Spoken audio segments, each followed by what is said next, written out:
Welcome again to the show. I'm the night sky guy, Andrew Fazekas. I'm here every week. It's 2 p.m., August 17th. And we're hoping that we're going to have some good, clear skies. I hope it's clear wherever you are. If you have some clear skies, there's going to be some interesting things that you can actually see over the course of this week. First off, I wanted to share something that's interesting. We're getting notification right now on August 17th that there may be chances of auroras later this week. My friends at spaceweather.com have basically been scouting out the satellite images from NASA's sun watching satellites like SOHO, showing us that the sun has been very active this past weekend. And on August 16th, there was a basic flare that came off the surface of the sun. And this flare seems to really have generated a coronal mass ejection that might be heading towards Earth. This is a very neat little animation that is provided by the NASA's SOHO satellite. The sun itself has been put behind a disk because it's so super bright. But if you look carefully, you can see this puff of smoke-like activity coming off of the side of the sun. This is this coronal mass ejection, which is basically a cloud of charged particles that have been thrown off the sun and is heading potentially towards Earth. And if it arrives in the next few days, we're talking about 2-3 days, it buffets our magnetic field, it rattles it, and if our magnetic field is just in the right place and we're oriented in just the right way, we could be in store for some northern lights. And of course, that's caused by these charged particles burrowing themselves into the atmosphere of Earth and basically just charging up those molecules in the air, causing them to glow like a neon sign. And so will that happen? We don't know. But we can see in this definite little video that there is something afoot. And definitely that is something that's coming our way, it seems. And we'll just have to see if it's going to produce anything. If there is, stay tuned to my social channels where I'll be able to give you a heads up on if there is something worthwhile to watch. And it's cool in this video because you can see all kinds of stars that are visible. This star over here, in fact, is Mercury. This bright star-like object is actually the planet Mercury. Nearest planet to the sun is visible. And of course, you can also see this star here. That's Regulus. That's the lead star in the constellation Leo, the Lion. So some really cool things that are visible in the skies right now. And we want to jump over. Let's jump over and see exactly what we can see regarding the night sky this week.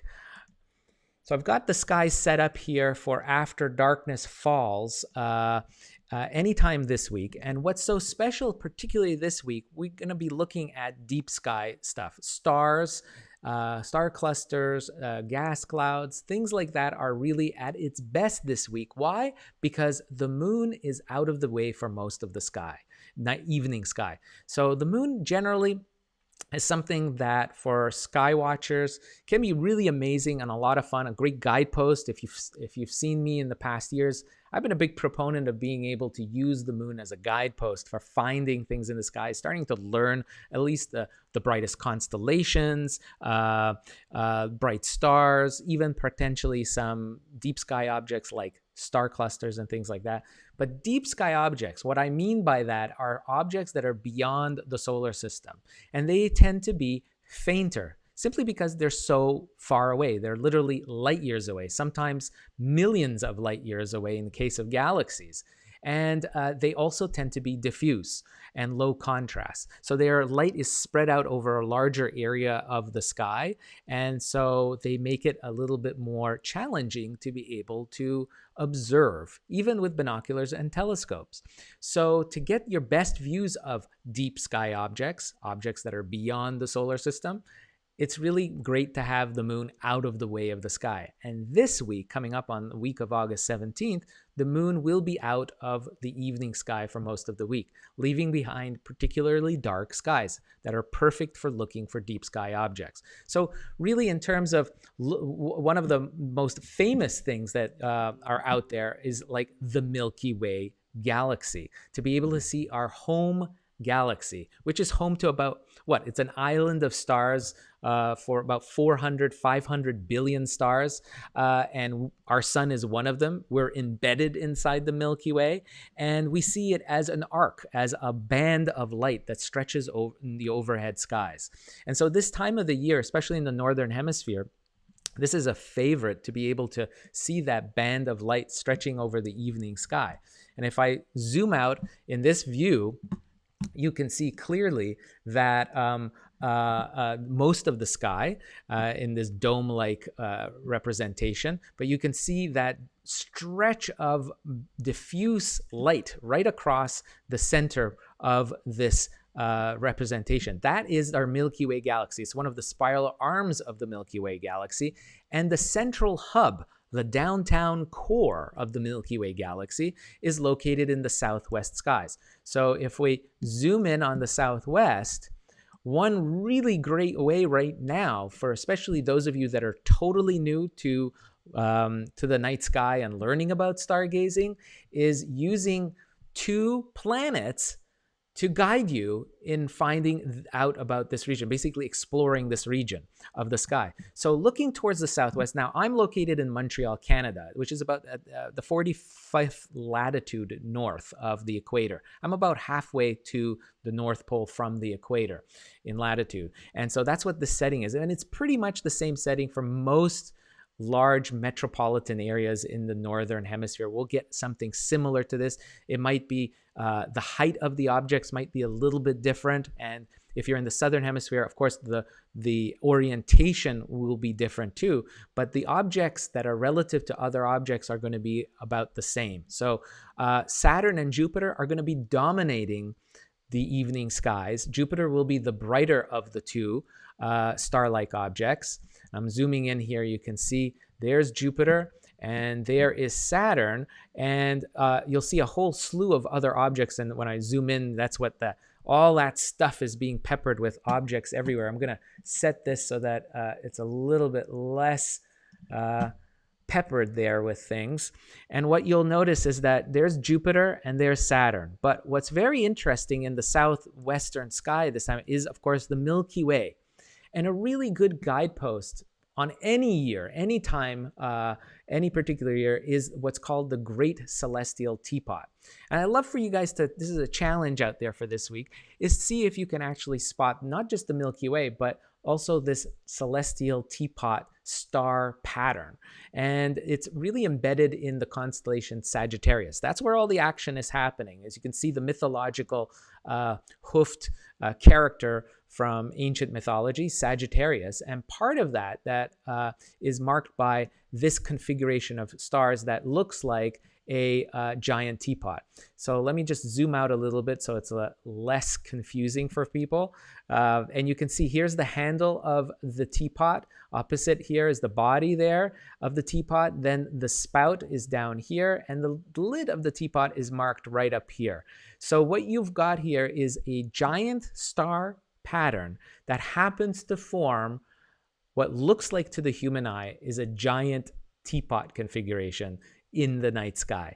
And what's really neat is that it appears slightly tipped here in the Northern Hemisphere, and it looks like steam is rising out from the spout of this teapot. And that steam, of course, is in fact the Milky Way Galaxy. And the Milky Way Galaxy, of course, is made up of clouds of millions of stars, but we can't see those individual stars because they're just simply too far away. And so we see the combined light of all those stars. So, you know, I mean, this is very much like if I would be talking to you from an jet airliner, and we're flying 37,000 feet above a small town, and we look down out of our window of the airplane, and you see 37,000 feet below us a small town, you're not going to see the individual street lights and house lights necessarily. You're going to see the combined light of neighborhoods.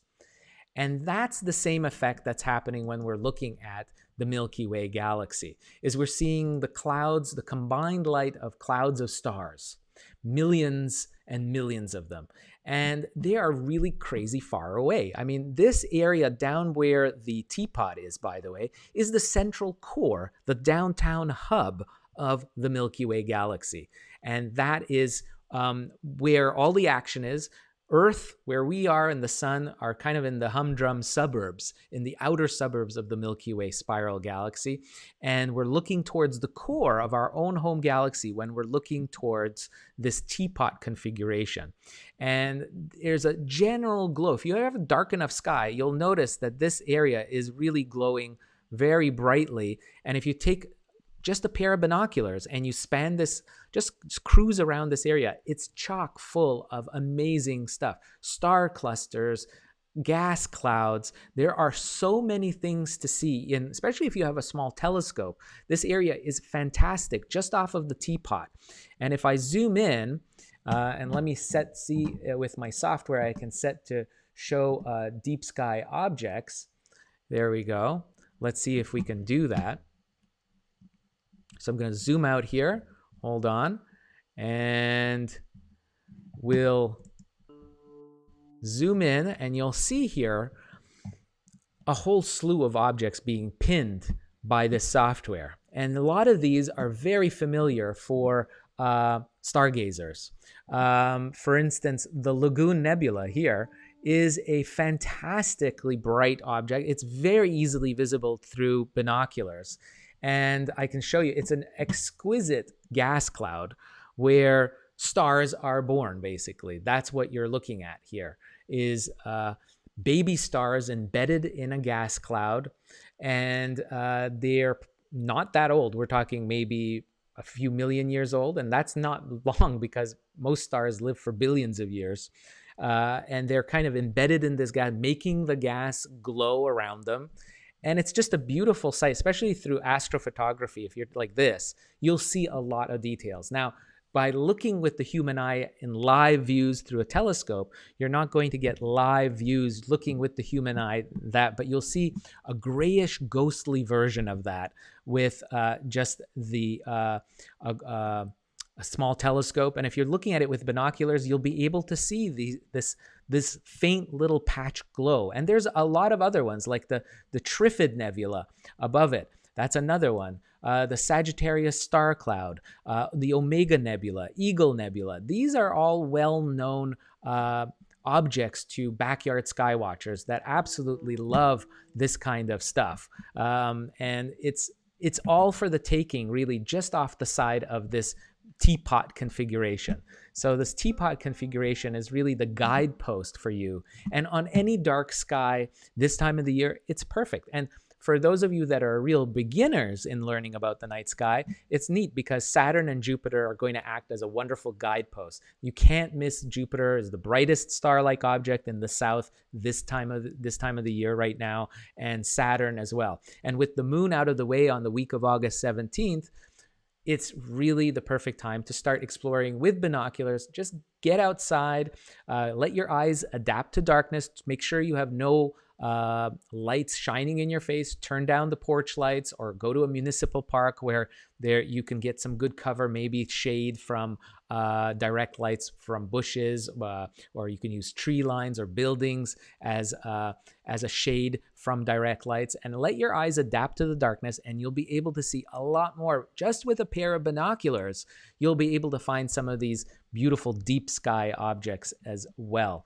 So definitely the Milky Way galaxy, fantastically visible. If you have decently dark skies, you can make out that band very easily. And if you kind of follow that steam up into the sky, you'll reach where the summer triangle is. This is great because you learn 3 constellations in one shot. You've got Deneb, Altair, and Vega, these 3 bright stars right now that are near the overhead sky for those in the northern hemisphere. And each of those stars represents its own constellation. So you get a 3-for-1 deal in being able to learn about constellations. Just off to the left of it is another tiny little constellation that's very easily visible. At least the core of it is made up of a diamond-like configuration. And this is the Delphinius constellation, the Dolphin. The Dolphin is, it's a faint constellation, but it's fairly easily to make out, especially with binoculars, just off the side of the summer triangle. Again, something not too difficult, but I put the challenge out to you, being able to see this. If you have a backyard in a typical suburb, this is something that you can easily do. And if you have a pair of binoculars, definitely, even within the city limits, you can find Delphinius. And with the naked eye, if it's dark enough in your suburban skies, definitely you'll be able to make that out. And then if we keep moving this time of the year, let me just move it back to a little bit earlier in the evening, around 10, 11 o'clock. There is a bright diamond or giant square configuration that's just rising in the eastern sky this time of the year, as we're closing in on the transition between two seasons, between summer and fall here in the northern hemisphere. Pegasus, the mythical winged horse constellation, is starting to rise late at night. So around 11 o'clock, midnight local time where you are, this is the group of stars that's starting to become visible.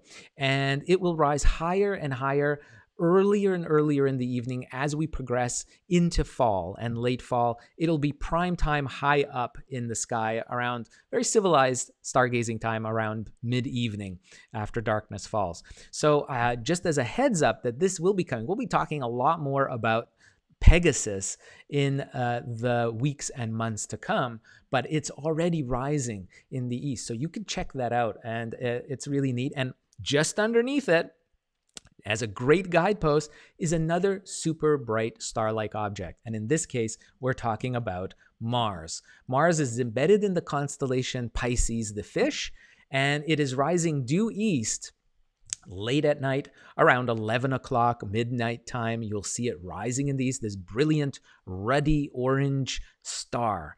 And that, in fact, is planet Mars, our neighboring world. We've sent a flotilla of spacecraft. NASA has sent, of course, its Perseverance rover with its amazing, cool Ingenuity helicopter on board. We'll see how that works, that drone helicopter. We're all excited about that. United Arab Emirates sent its own orbiter, and China has sent a lander, orbiter, and its own rovers to Mars as well. So lots of excitement with the red planet, and you can see the red planet for yourself in the night sky, rising again around 11, 12 o'clock, midnight time, local time in these, and it'll be rising earlier and earlier over the next few months until October, when it becomes its brightest and biggest in the sky. And if you've got access to a small telescope, you'll have to check out Mars, because it really will be at its best. For the last 2 years, we haven't seen it this good. So do check that out. Try to think about getting hold of a telescope. If you have a friend, that's something you'll want to check out. And we'll be talking more about that here in the coming weeks and months, about Mars and how to explore Mars for yourself and get the best views that you can with the red planet. So stay tuned for that as well. So there's a whole plethora of stuff. Again, no moon this week. So it's a fantastic time to really see the sky. The moon will be coming up as a crescent later towards the end of the week, on the weekend, 21st and 22nd of August. But until then, we've got a great dark sky, and any clear sky that you have this week, you'll want to go and look at not just Jupiter and Saturn, but look for the Milky Way. Look for that celestial the celestial teapot. You want to see that. You want to be able to see the summer triangle. You don't want to miss Delphinius, that little dolphin. It's really cool. It's a great challenge I put out for you. See if you can see Delphinius. All of that. And of course, the Great Square of Pegasus is something that's, whetting our appetite for what's to come in the fall. Some really cool stuff as well. Deep sky, prime time, like objects beyond the solar system in the fall. there'll be some really cool things coming in the pipeline for that. So stay tuned.